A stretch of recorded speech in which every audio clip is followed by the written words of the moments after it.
Bonjour à tous, aujourd'hui une clé pour réussir dans sa vie, apprenez à vous consacrer du temps pour vous faire plaisir.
Bonjour à tous, aujourd'hui nous allons voir encore une nouvelle vidéo. Vous allez voir, c'est quelque chose de très important, c'est au niveau du karma. Alors le karma pour nous les Européens, c'est un peu, je dirais, illusoire pour certaines personnes. D'autres personnes vont dire c'est de la connerie, ceci, cela. Après, en conscience, pensez ce que vous voulez. Hein, moi je cherche pas à forcer les gens à croire ce que je dis. Par contre, si vous comprenez que les épreuves qui vous arrivent, c'est des choses que vous avez fait pour la plupart du temps en amont, puisque vous aurez une conscience, dire ah oui, effectivement, j'ai fait ça à cette personne, et là maintenant je le subis, vous verrez que nous sommes régis par les lois universelles, qui sont notamment pour une de ces lois, qui est la loi de cause et effet, c'est-à-dire vous créez une cause et vous la recevez en bien comme en mal. Alors souvent en bien, on va pas faire attention parce que le bien, bah, on l'analyse pas forcément toujours. Parfois, quand on sort du mal, on va analyser les choses bonnes qui vont nous arriver. Donc là, c'est souvent le cas. Mais quand on est un peu dans l'ego, ou beaucoup même, tout ça on croit pas, et puis on dit qu'on n'a pas de chance, et puis voilà, et puis c'est toujours les autres qui ont de la chance et pas nous. Et quand on n'est pas du tout éveillé, on va dire que bah, de toute façon, bah, les gens qui créent le mal, bah, eux, ils récoltent jamais. Alors, et au niveau du karma, moi j'ai eu la chance de vivre 4 ans en Asie, donc au Laos. Il est enseigné que en fait, les lois karmiques, les effets de retour, de triple retour, comme vous avez déjà entendu dans votre vie, ne sont pas toujours immédiats. C'est enseigné dans le bouddhisme, dans l'hindouisme aussi, qui sont en fait les enseignements, donc qui sont tirés des enseignements hermétiques, donc c'est-à-dire donc des enseignements des peuples premiers où on a retrouvé des places qui font partie des peuples atlantes. Hein, oui, l'Atlantide a existé, sauf que pour certaines civilisations, on n'a pas toujours retrouvé des traces, notamment quand ça a été des continents qui ont été engloutis en fait dans les océans ou dans les mers. Alors, donc voilà, donc n'oubliez pas que dans tout acte, je dis bien dans tout acte, vous aurez toujours une loi de conséquence qui va se mettre en marche. Euh, voilà. Alors, donc on va revenir à nos moutons, comme on dit, donc par rapport donc à cette vidéo. Alors donc le titre de cette vidéo, c'est, elle va s'intituler Saviez-vous que lorsque vous créez une personne, euh, que en fait euh, que vous absorbez une partie de son mauvais karma. Alors je m'entends en disant ça. C'est pas juste une petite critique en disant lui il est con, hein, c'est les ragots que vous allez pouvoir faire sur les autres en disant il est ceci, il est cela, mais forcément il y a ça, il est comme ça. Et ça, c'est des ragots qu'on parle à longueur de temps.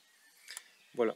Alors ici, nous parlons plus de ragots qu'une simple critique, comme une poissonnière. Vous avez déjà entendu parler de tous les ragots que ça peut engendrer, ou dans le monde du fonctionnariat ou de l'entreprise.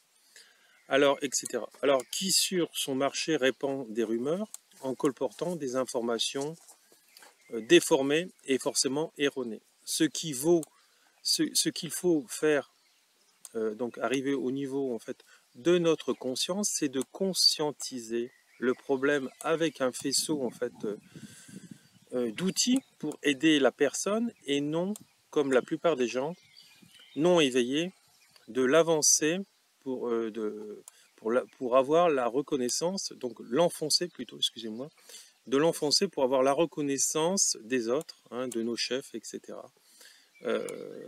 Et des chefs.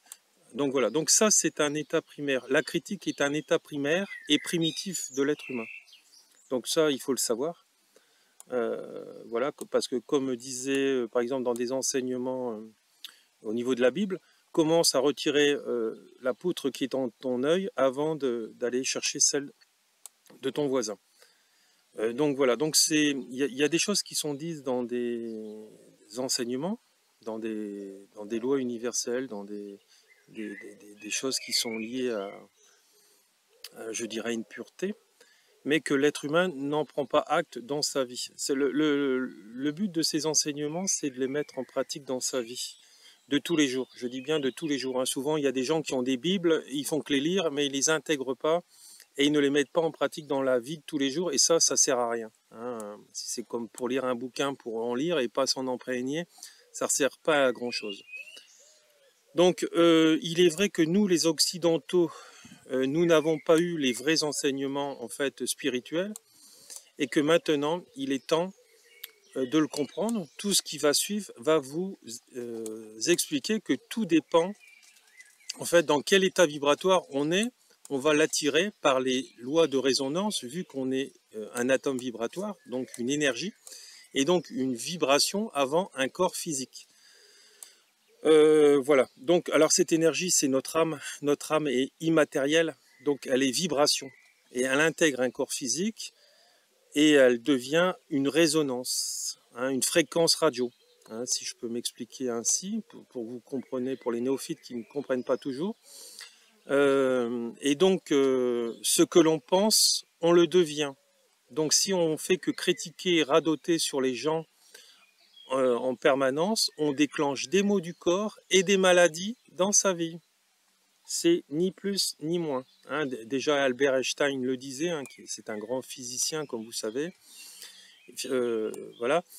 Donc, la matière, l'univers a été créé par la pensée. Donc, imaginez ce qu'une pensée est capable de faire ou défaire. Donc, voilà. Alors, pointer du doigt le coupable, alors, c'est ainsi que vous prenez sur vous le karma des autres, hein. Le karma, c'est-à-dire leur vie, hein, leurs problèmes. Où vous êtes une fréquence donc vibratoire, bien sûr, vous êtes une fréquence vibratoire. La question est donc de savoir qui, en réalité, aimerait porter le fardeau de quelqu'un d'autre, alors que nous avons tous déjà notre propre problème à régler, nos propres problèmes à régler. Alors ça, c'est Sri Lanka Bhakti Siddha.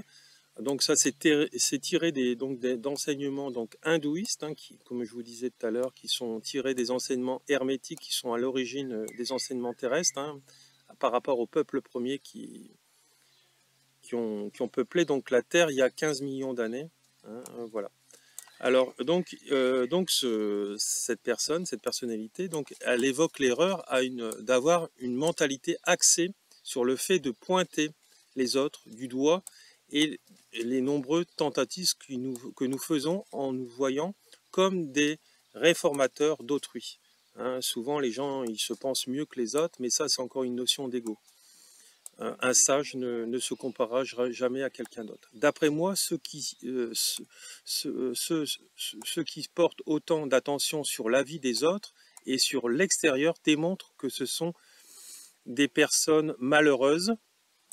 Donc les analyses sur ce sujet sont en fait nombreuses, visant à nous aider, à nous libérer de cette tendance quelque peu pernicieuse et contre nature. La notion de chercher à pointer du doigt le coupable est un boulet à notre cheville, et on le retrouve largement dans les Écritures. Même des personnes célèbres ont évalué les dangers de rejeter la faute sur l'autre, hein. Selon Aldous Huxley, hein, c'est un philosophe britannique de l'université d'Oxford, nul ne peut concentrer son attention en fait sur le mal ou même sur l'idée du mal sans être affecté.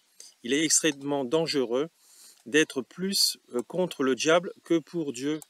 Voilà, donc quiconque part en croisade a tendance à tomber dans la folie, il est obsédé par la méchanceté qui attribue à ses ennemis. Elle devient en quelque sorte une partie de lui-même. Hein. Donc on le voit, hein, tout ce qui est à l'extérieur de nous, c'est-à-dire nos politiques, notamment, par exemple, si on prend le cas des politiques, les politiques sont la maladie de leurs concitoyens, des gens qui ont voté pour eux. Hein, on le voit, hein, on l'a vu notamment avec les Français, hein, qui se sont plaints extrêmement et qui ont revoté la même chose. Hein. Donc bien sûr, là, il y a aussi une manipulation aussi politique. La plupart des Français sont des moutons et suivent le troupeau et ils croient ce que l'on leur dit. Hein, voilà. Mais parce qu'ils ne savent pas réfléchir en conscience et voir qu'un faisceau de preuves, il faut qu'ils fassent autrement et qu'ils élisent d'autres personnes à leur tête. Donc Albert Einstein le disait déjà, on devient dans notre vie en attirant des circonstances, en nourrissant en nous des situations positives ou négatives. Alors c'est-à-dire plus vous allez cogiter, plus vous allez penser à des situations positives ou négatives, soit vous allez en positif forcément améliorer votre vie, et en négatif, l'abaisser votre vie, hein, et avoir une vie malheureuse, forcément. Donc on devient ce que l'on pense, voilà. Alors ça, il n'y a que des gens spirituels qui pourront le comprendre et qui l'intégreront. Alors bien sûr, la spiritualité, il y a plusieurs phases